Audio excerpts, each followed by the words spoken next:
Non, mais je rigole, j'ai entendu le message. Bon, alors en attendant que Julie arrive, ça va être mon tour à moi, du coup.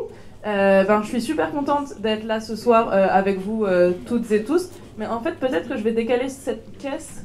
Non, ça va, je vois jusqu'à la dernière personne pour voir tout le monde.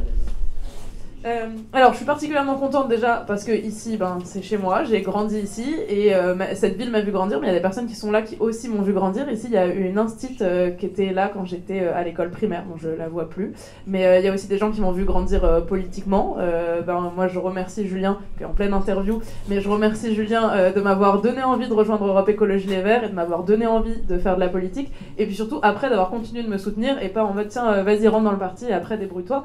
Et il a toujours été là quand j'ai eu besoin, notamment, puisque ça a été beaucoup évoqué, il a été là quand un soir, dans mon lit, je vois l'histoire de Jean-Michel Blanquer qui est à Ibiza, je me dis quand même, c'est du foutage de gueule. Et quand je dis Julien, je pense que ce serait bien qu'on aille à 10-20 en maillot de bain devant le ministère de l'Éducation. Et qui me répond, mais ouais, c'est génial, prends-nous, il ressemble à Jean-Michel Blanquer, ça va être top. Bon merci pour ce soutien, parce que ça a super bien marché cette histoire. Voilà, apparemment, il fallait le raconter. D'où les affiches d'ailleurs, Pauline de Ibiza à Boulogne. Je suis aussi contente d'être en fait la candidate investie par la le truc dont personne ne sait comment ça se dit, en tout cas la nouvelle Union populaire écologique et sociale, parce qu'en fait cette alliance ça permet aussi d'avoir un espoir, de faire gagner la gauche et les écolos ici. On va pas se mentir, avant j'avais beau dire je suis la future députée de Boulogne-Billancourt, personne n'y croyait. Aujourd'hui, les gens commencent à rigoler un peu moins. Et j'espère qu'après ce soir, on rigolera plus du tout et puis on se mettra en campagne. Parce que c'est pas une blague, j'en fais beaucoup des blagues, on aime bien faire des trucs rigolos, mais la campagne pour devenir député, c'est pour de vrai. Moi, mon but, c'est en juin de pas pouvoir partir en vacances parce qu'il faut que j'appelle les anciennes députées pour qu'ils m'expliquent comment ça marche et comment je deviens une super députée. Et je passe pas 6 mois, comme les macronistes, à faire n'importe quoi parce que je sais pas comment ça marche. Bref, je prévois de sacrifier mes vacances à être une meilleure députée que Thierry Solaire. Donc moi, j'y crois sérieusement grâce à cette Newps. Je vais décider de l'appeler Noops. Je suis particulièrement contente aussi parce que, alors, j'adore le Parti Socialiste, pas toujours mais souvent. J'adore le Parti Communiste, pas toujours mais souvent. Et en fait, j'adore souvent la France Insoumise. Moi, je me suis longtemps sentie le cul entre deux chaises, entre la France Insoumise et les écolos. Et c'était pas toujours facile de faire campagne qu'avec une de ces deux moitiés de parti. Et à un moment, j'avais trouvé la solution. Il y avait une manif contre Jean-Michel Blanquer. J'ai retrouvé ça tout à l'heure en écrivant le discours. J'avais mon truc Blanquer démission. Et puis j'avais rajouté et Darmanin, parce que quitte à demander la démission de Blanquer, autant demander la démission de Darmanin. Et en fait, de l'autre côté, j'avais mis Yannick président, et puis j'avais rajouté quand même ou Jean-Luc, parce que je me disais l'un ou l'autre, moi j'étais contente. Et aujourd'hui, en fait, je peux me balader avec cette pancarte, c'est bon, mes deux parties de corps et de conviction sont ensemble au sein de cette nouvelle Union populaire écologique et sociale. C'est quand même plus facile à dire que NUP ou NUPES. Mais être investi par la nouvelle Union populaire écologique et sociale, c'est aussi une fierté d'être candidate sous la même bannière que plein d'autres candidats et candidates incroyables. Alors je parle pas d'Aurélien Taché et Julien Bayou, ce serait quand même abusé que je redise encore à quel point ils sont incroyables, mais de personnes comme Alma Dufour qui est en fait l'ennemi numéro 1 de Amazon en France. En fait, c'est elle qui, depuis des années, porte le combat contre Amazon et qu'on va envoyer à l'Assemblée pour, plutôt que d'appeler ses députés et d'aller les voir en disant faut faire ça, et personne ne fait rien, elle y sera elle, et on n'aura même pas besoin de l'appeler parce qu'on sait qu'elle sera déjà en train de tout faire pour que Amazon puisse plus, comment on dit, bétoniser, artificialiser, exactement, artificialiser des hectares et détruire des milliers d'emplois. On va envoyer aussi des personnes comme Rachel Keke, que vous connaissez peut-être encore moins, si je vois quand même, qui sont, en gros, c'est une figure de la lutte des femmes de chambre de l'hôtel Ibis à Batignolles qui a pendant des mois tenu parce qu'elles voulaient avoir des conditions de vie dignes et des conditions de travail faisables. Ce genre de personnes, on sait qu'à l'Assemblée, elles vont rien lâcher parce que les conditions de travail des personnes les plus précaires, c'est pas simplement des personnes qu'elles imaginent de loin être leur électorat, c'est en fait les personnes avec qui elles et ils ont travaillé. Et c'est les personnes pour qui elles vont vraiment changer la vie. Et en fait, quand on est candidate nouvelle Union populaire écologique et sociale, on est candidat et candidate aussi avec ces personnes-là. Et ça me rend particulièrement fière.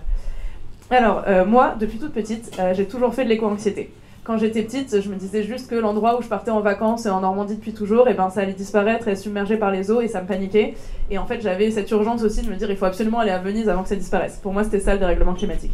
Et puis après, en grandissant, j'ai compris que ça allait être des forces de chaleur, puis des famines, et que ça allait être quelque chose qui me dépassait largement. Et c'est encore quelque chose qui m'angoisse aujourd'hui.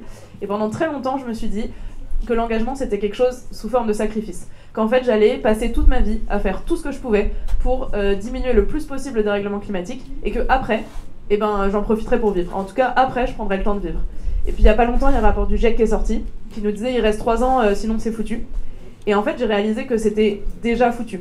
Qu'en fait, le monde qu'on préserve du dérèglement climatique, et ben c'était trop tard. On allait déjà voir des endroits qu'on aime disparaître, des sécheresses et des famines, comme on voit aujourd'hui en Inde et au Pakistan.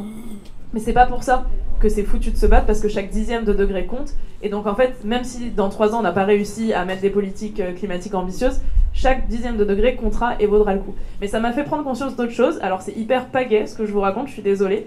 Mais en fait, il y a une bonne nouvelle dans ça, c'est que à partir du moment où je me suis dit, je vais pas me sacrifier toute mon énergie pour m'engager et après je serai heureuse, parce qu'il n'y aura pas de après, en fait il y aura toujours une raison de lutter pour quelque chose, et ben j'ai décidé d'être heureuse en m'engageant. En fait c'était maintenant, en faisant ce que je fais, que j'allais trouver du bonheur dans ce que je faisais. Et en fait, j'ai envie que la campagne elle soit à l'image de ça. J'ai pas envie que vous fassiez une campagne où en fait vous passez des heures à faire du porte-à-porte alors que vous aimez pas ça, ou vous passiez des heures à tracter alors que ça vous plaît pas. J'ai envie que chacun trouve l'endroit où il s'engage et où ça lui fait plaisir. En ce moment, le soir, moi quand je pars faire du porte-à-porte, je suis contente. En fait, il est 17h, j'ai envie de m'endormir sur mon canapé, et puis je regarde Jordan parce qu'on a bossé toute la journée, et je lui dis ah trop bien, dans 1 heure on va faire du porte-à-porte, après je serai trop contente, je serai pleine d'énergie. Et ben dans cette campagne, il y a un espace où chacun et chacune de vous peut trouver la chose qui lui donne de l'énergie dans la journée, et qui lui fait plaisir et qui lui donne envie de militer encore plus. Et au fond, l'écologie, moi je crois que c'est ça.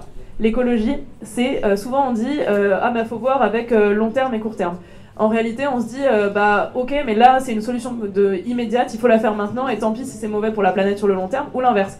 En fait, pour préserver la planète, il faudrait se serrer la ceinture maintenant et faire pipi sous la douche en éteignant la lumière et avoir une vie hyper austère. Moi je crois que l'écologie, c'est pas du tout ça. En fait, aujourd'hui, l'écologie, c'est ce qui doit permettre le bonheur sans sacrifier demain. Et pour ça, alors, permettre le bonheur aujourd'hui sans sacrifier demain, ça fait une super belle phrase, et je vais l'illustrer avec l'exemple le moins sexy du monde de tout le programme écolo. Je pense que c'est l'isolation des logements. C'est pas du tout sexy comme mesure. Mais en réalité, ça montre bien ce que c'est l'écologie, et en quoi c'est une mesure aussi de justice sociale. Isoler les logements, ça permet déjà de diminuer nos consommations d'énergie, et on sait que c'est une des choses clés qu'il faut faire aujourd'hui. Il n'est pas question d'ouvrir plus de centrales et de produire plus d'énergie, en fait, il faut d'abord diminuer nos consommations, et pour ça, il faut isoler les logements. Et en fait, ça permet aussi aux gens de vivre mieux aujourd'hui. C'est une question de confort pour les gens immédiatement aujourd'hui. Et moi, je le sais parce qu'en fait, à Boulogne, j'ai un super appart, mais quand il pleut dehors, eh ben, c'est mouillé aussi à l'intérieur des murs. Donc je vois très bien de quoi je parle. Et alors, sur une note un peu plus gaie, le monde de demain, il existe déjà. Déjà là, vous êtes tous un peu dans le monde de demain, c'est-à-dire un endroit où on brasse sa bière à Boulogne, où tout ce qui constitue ce que vous mangez et buvez, à 99%, je pense, vient d'Île-de-France. En direct des producteurs. Et ça, je pense que personne avant ce soir savait que ça existait à Boulogne-Billancourt. En fait, il n'y a pas que dans le 10e arrondissement qui va élire Julien Bayou comme député que le monde de demain s'écrit et se dessine. Il y a aussi ici à Boulogne que le monde de demain s'écrit. Et alors, vous n'êtes peut-être pas, parce qu'on a fait beaucoup d'allusions à ma connexion aux réseaux sociaux, vous n'êtes peut-être pas aussi connecté que moi aux réseaux sociaux, mais vous avez peut-être quand même vu passer qu'aujourd'hui, à AgroParisTech, il y avait des diplômés qui ont fait un discours et qui ont expliqué qu'ils n'étaient pas fiers d'être diplômés de AgroParisTech. Ils ont dit qu'on les forme ici à des jobs qui sont destructeurs. Et ils disaient par exemple, on nous apprend à compter des grenouilles et des papillons pour ensuite pouvoir mieux bétonner, pour que les bétonneurs puissent les faire disparaître. Et eux, ils posent la question de quelle vie voulons-nous. Ce que je veux vous dire là, c'est que les voix qui veulent autre chose, eh ben, elles parlent déjà. Et aujourd'hui, l'enjeu, c'est de les porter à l'Assemblée. Et la question maintenant que vous vous posez tous, c'est comment. Et ça, c'est la partie qui m'intéresse vraiment, parce que si vous êtes là, vous êtes déjà un peu convaincus que c'est important de m'envoyer à l'Assemblée, ou en tout cas d'envoyer des députés NUPS, NUPES, tout ça là. Et ben, ma question, moi, ce qui m'intéresse, c'est comment. Parce que pensez pas que vous êtes juste venu boire une bière locale et qu'après vous rentrez chez vous et que c'est la fin et qu'il faudra juste voter pour moi le 12 juin. Parce que c'est bien de voter pour moi le 12 juin, mais il faut que la moitié des Boulonnais au moins le fassent si on a une chance de gagner. Alors comment Attendez, je vois le truc le plus sympa. Voilà. Les gens qui veulent un autre monde, ils existent déjà, ils habitent à Boulogne, et ils savent pas forcément qu'ils peuvent propulser leur autre monde à l'Assemblée nationale depuis Boulogne. Ces gens-là, il faut aller frapper à leur porte. Et ça, on le fait tous les soirs, en faisant du porte-à-porte. C'est beaucoup plus sympa qu'il n'y paraît, le porte-à-porte. Si vous n'en avez jamais fait, ça vous donne pas envie. Si vous allez parler à quelqu'un qu'on a déjà fait, comme Sarah qui est en train de hocher de la tête, vous saurez que c'est hyper sympa. Donc, tous les soirs, c'est pas facile, il faut passer la première partie. Bah d'ailleurs, madame, on s'est rencontrés en porte-à-porte hier. Voilà, je voulais pas. Et on en a fait pour un autre parti. Je la laisserai indiquer l'autre partie si ça lui donne envie. Mais en tout cas, le porte-à-porte, ça, vous inquiétez pas, on vous envoie pas tout seul dans un bâtiment. On a ciblé les endroits qui étaient efficaces. Et chaque personne est accompagnée par une personne qu'on a déjà fait. Et ça marche très bien, mais de toute façon, t'as annoncé que t'en faisais tous les soirs, Jean-Michel. Si. Non mais François s'occupe de l'accueil des nouveaux et il a noté que t'en faisais tous les soirs. Alors oui, malgré le fait d'être un logo NUPES qui fait un peu de gauche, qui peut faire un peu peur, on n'a pas mis le marteau et la faucille des communistes encore, mais non, je rigole, je sais que c'est plus le marteau et la faucille. En tout cas, même si on peut croire qu'on n'est pas bien reçu chez les Boulonnais, en réalité, la plupart des gens nous disent merci d'être passés me voir, que ça les intéresse, et on a un accueil hyper bon. Bref, faut que vous fassiez du porte-à-porte, parce que c'est comme ça qu'on va gagner. En gros, si on est 4 ou 6, comme on est tous les soirs, à la fin de la soirée, on a tapé 150 portes. Si on est 60, et je vois bien 60 personnes là devant moi, on peut avoir tapé les portes de quasiment tous les Boulonnais. Donc en fait, vous pouvez me faire gagner si vous décidez maintenant qu'on fait du porte-à-porte tous les soirs ensemble. Même ceux qui habitent pas Boulogne, désolé, il fallait pas venir. Après, il existe des modes d'engagement pour chacun et chacune d'entre vous. Et ça, il suffit que vous parliez à un des militants que vous croisez ce soir ou à François. François, t'es dans le coin, tu peux faire coucou. Mais je crois qu'il est à l'entrée avec son ordi et il vous demande tous vos contacts. Ok, et ben il faut que vous parliez à François si vous voulez trouver le mode d'engagement qui vous rend heureux vous quand vous faites campagne, pour que le 12 juin, quel que soit le résultat, vous vous disiez ah au moins j'ai kiffé mes 4 semaines, j'ai l'impression d'avoir été utile, parce qu'on perd jamais rien quand on fait campagne. On a toujours gagné tout ce qu'on a construit sur Boulogne et sur ce sur quoi on peut reconstruire après. Mais en fait moi j'ai prévu de gagner, donc on va doublement gagner. Gagner une campagne sympa plus une députée écolo. Dernière chose. Ah oui, si vous avez envie de vous engager, mais un peu vous savez pas trop, et que vous avez aimé ce soir, et ben ça on le fait tous les jeudis. Pas ici, mais dans un café boulevard de la République, il y a l'adresse sur tous mes tracts, à côté de mon numéro de téléphone. Tous les jeudis, on boit des bières, on mange des frites. Et vous pouvez venir faire ça autant que vous voulez, jusqu'à ce que vous soyez prêts à passer la porte de l'engagement vraiment. Par contre, si on vous voit que le jeudi pour boire des bières et manger des frites, ça va commencer à se voir. Mais vous êtes bienvenus quand même. Plus sérieusement, la victoire est possible. Je sais que ça fait rigoler à Boulogne-Billancourt, mais là aujourd'hui, on a possiblement 5 candidats de droite et d'extrême droite. On a Thierry Solaire, on aura un candidat LR très probablement, Antoine de Gerfagnon qui normalement prépare sa campagne depuis 2 mois, je touche du bois pour pas qu'il soit en train de devenir le suppléant de Thierry Solaire ou de quelqu'un d'autre, mais en théorie, on a 3 candidats de droite dite classique, et on a 2 candidats d'extrême droite. Un pour Éric Zemmour, une pour Marine Le Pen que j'ai découvert sur Twitter, elle m'a insultée, je fais ah tiens c'est elle la candidate. C'est facile, mais je l'ai pas retweeté, je me suis dit bon elle a 100 abonnés, je vais peut-être pas lui donner la visibilité dont elle a besoin. C'est marrant, il y a beaucoup de gens qui suivent les réseaux sociaux ici 100 abonnés, normalement ça fait rire que les gens qui sont sur Twitter, mais ça me fait plaisir, je suis pas toute seule. En tout cas voilà, normalement il y a 5 candidats en face de nous, et nous on a une seule candidate. Alors c'est peut-être pas exactement la candidate parfaite pour tous les partis de ce qu'on avait prévu et de ce qu'on aurait voulu, mais en fait c'est la candidature qui nous permet d'espérer d'être au second tour. Il y a un chemin. Alors, je suis pas Mélenchon avec le trou de souris, nous c'est encore plus petit qu'un trou de souris. Enfin, faut imaginer un petit trou dans lequel vous pourriez faire passer qu'un grain de sable. Mais en fait, il existe. Et tant que les gens n'ont pas voté, il s'est rien passé. Donc la campagne, elle dépend que de nous. Moi, je peux faire le mieux que je peux. Je fais pas exprès de déclencher des buzz, mais il paraît que quand je lance une pétition pour Plus belle la vie, ça buzz. Ben très bien, je vais faire de mon mieux pour continuer d'essayer de faire qu'on existe médiatiquement, parce que ça facilite aussi notre campagne sur le terrain. Ceux qui font du porte-à-porte avec moi tous les soirs ont remarqué que quand on toque à une porte et que la personne dit « Ah ouais, mais votre candidate, je l'ai vu, elle s'est fait traîner chez Le Pen », bah, ça facilite le début de la discussion en fait.